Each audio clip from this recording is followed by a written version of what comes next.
Buenas noches, yo les voy a enseñar cómo hacer fuego sin necesidad de fósforos. Para eso necesitamos 2 pilas, papel de aluminio. Al papel de aluminio le vamos a hacer estos triangulitos largos y algodón. Ya.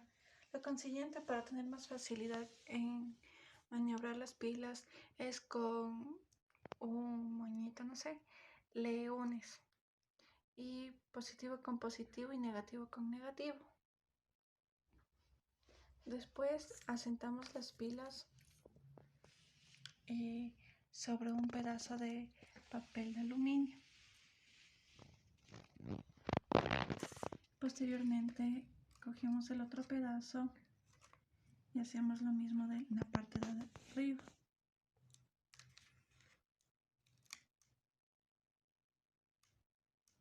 Con ayuda del algodón vamos a tratar de unir las dos puntas.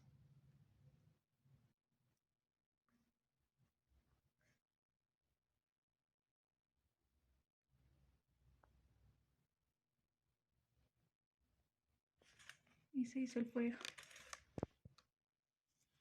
Gracias.